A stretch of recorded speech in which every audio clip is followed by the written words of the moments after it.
संतोष मगर official या आपल्या YouTube चॅनलमध्ये स्वागत आहे. मित्रांनो, चॅनलला सबस्क्राईब केलं नसेल तर सबस्क्राईब करायला विसरू नका.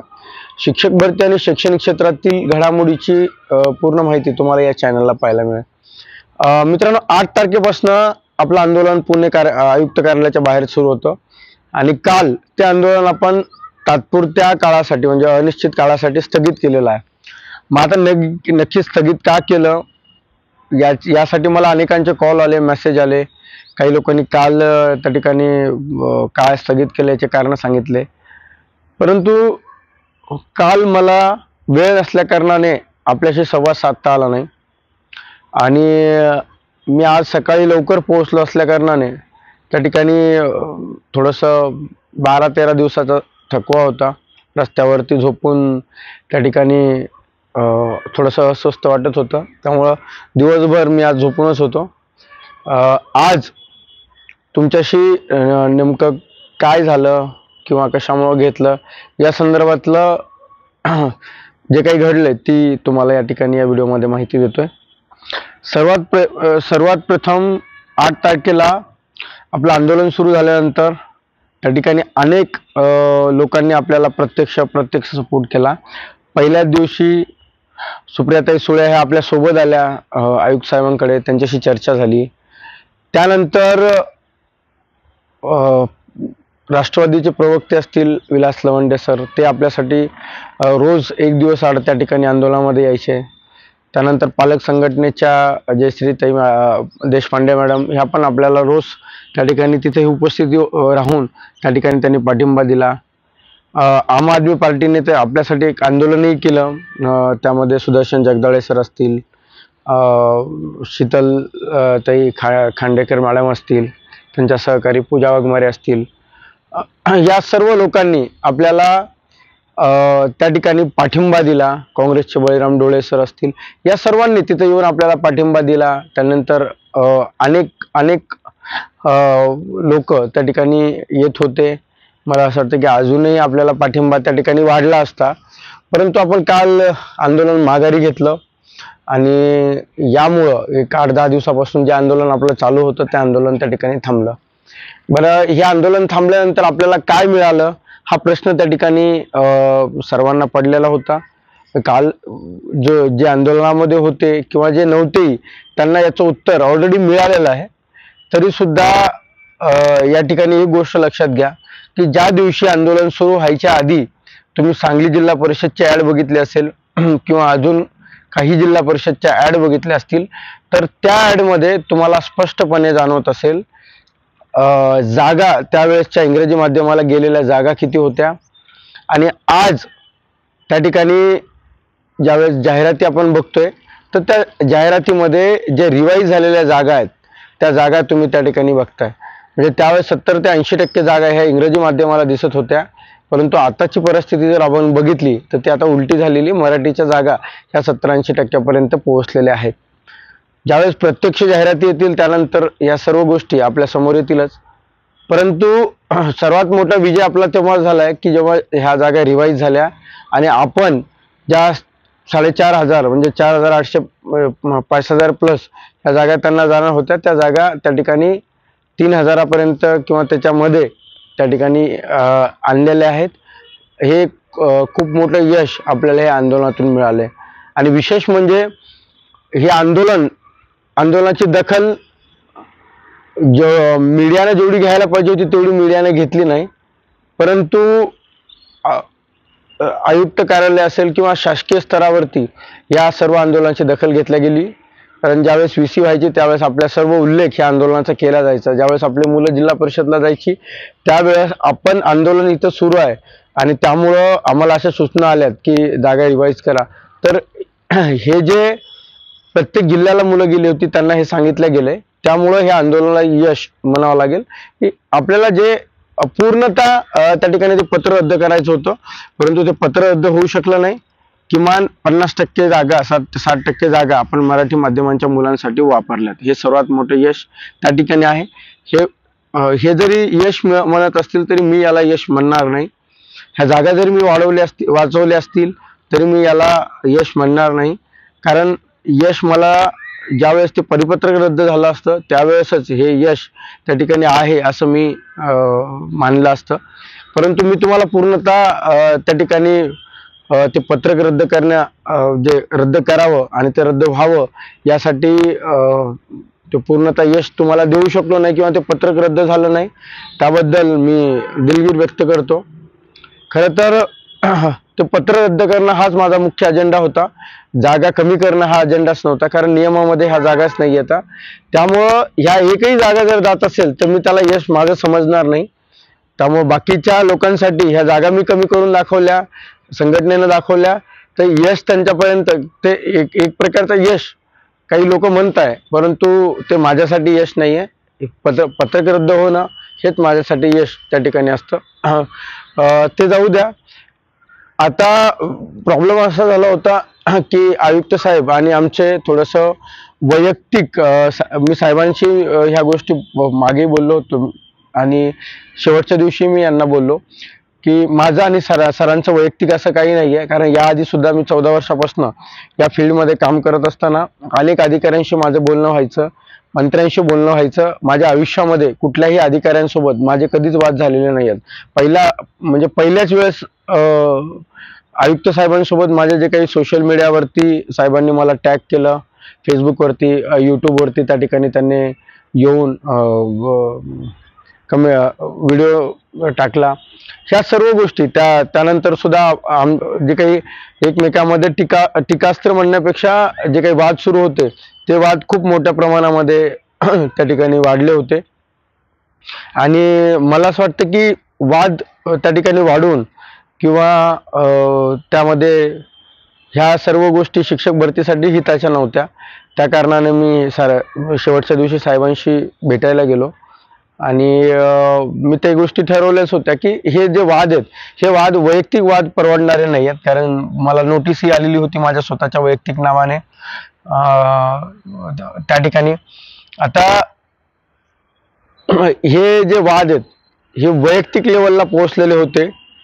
हे साहेबांनाही त्या ठिकाणी मला असं वाटतं की मी त्यांना ट्रोल करतोय किंवा माझे जे मला सहकार्य करणारे जे अभियोग्यताधारक आहेत ते त्यांना सोशल मीडियावरती ट्रोल करताय.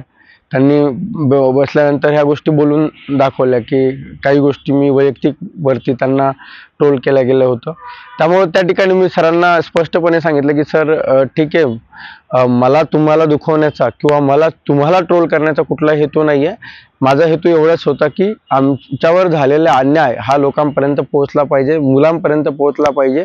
आणि जे वाद किंवा जे तुम्हाला बोलल्या जायचं ते वैयक्तिक साहेबांना म्हणजे साहेबांना नाही तर ते त्यांच्या पदाला किंवा त्यांनी घेतलेल्या निर्णयाच्या विरोधातलं होतं. त्यामुळे त्यांना स्पष्ट त्या ठिकाणी केलं की हे जे काही वाद आहेत हे वाद त्या ठिकाणी संपले पाहिजेत.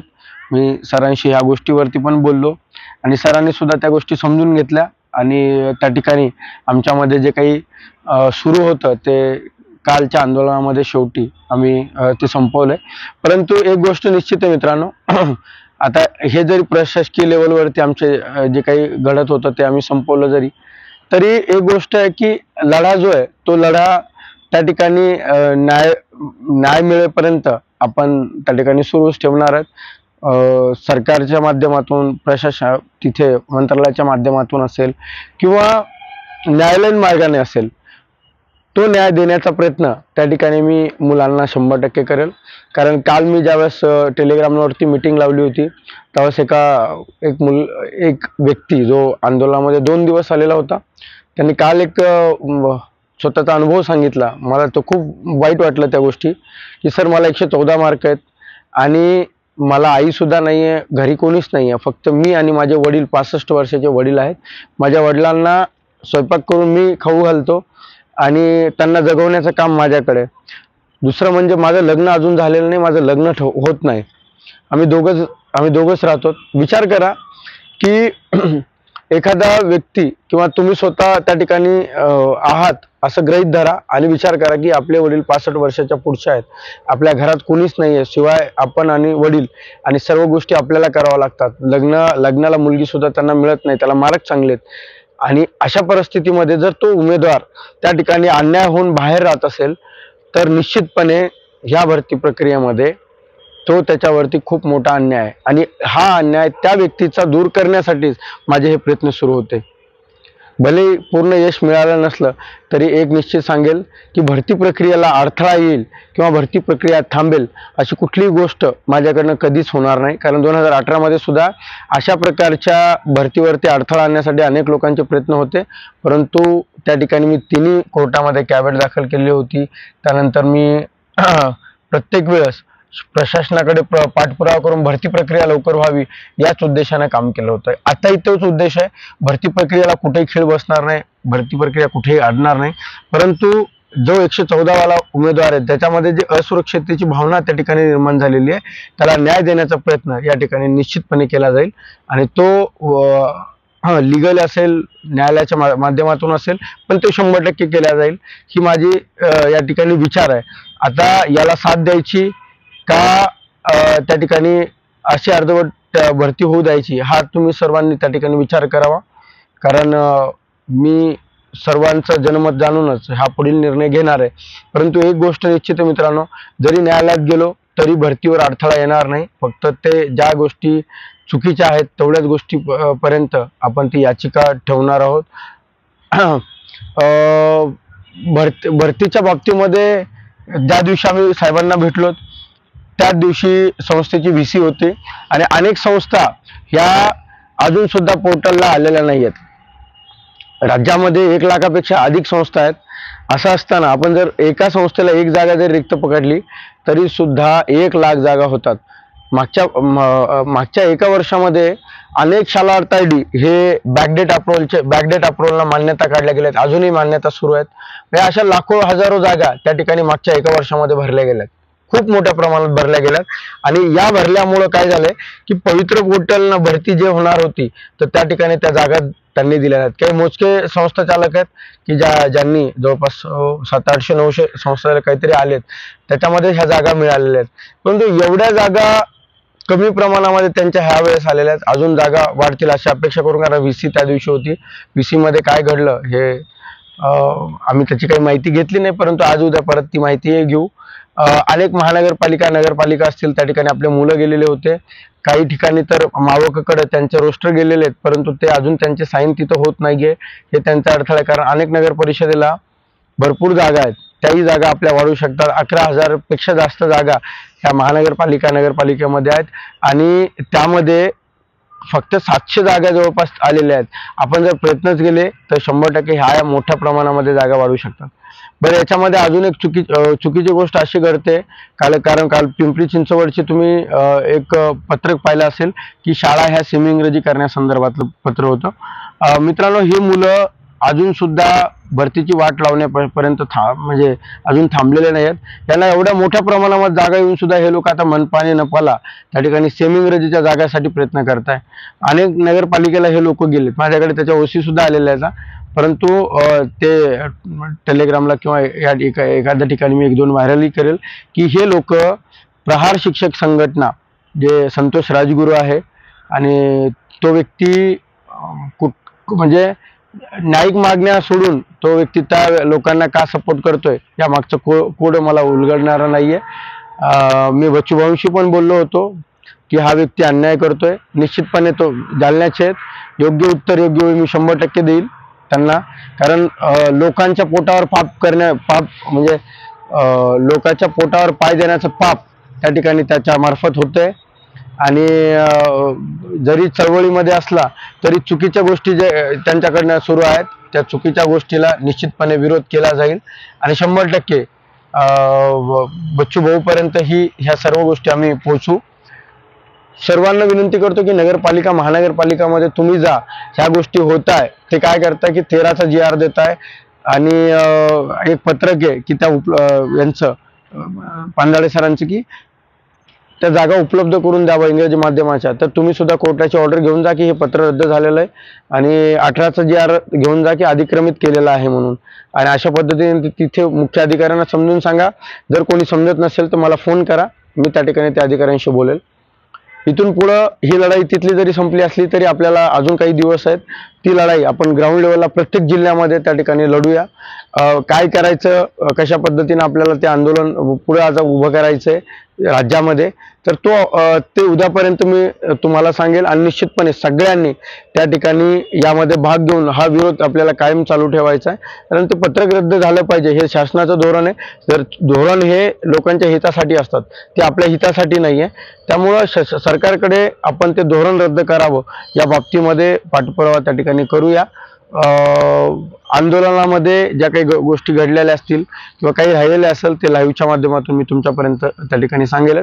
फक्त एवढंच सांगतो मित्रांनो की या आंदोलनामध्ये एक गोष्ट लक्षात आली की जे लोक सोबत असतात आंदोलनामध्ये, माझ्यासोबत असतील किंवा संघटनेच्या सोबत असतील, ते लोक प्रत्येक वेळेस त्यांचा वैयक्तिक स्वार्थ म्हणजे ज्यावेळेस साधला जातो ना, की त्यावेळेस संघटना असेल किंवा जो व्यक्ती तुमच्यासाठी एवढ्या मेहनतीने लढतोय, तर त्या व्यक्तीला सुद्धा सोडायला किंवा त्याला सुद्धा नावं ठेवायला मागे पुढे बघत नाही. तो अनुभव खूप मोठ्या प्रमाणामध्ये या भरतीमध्ये किंवा या आंदोलनामध्ये मला आलेला आहे.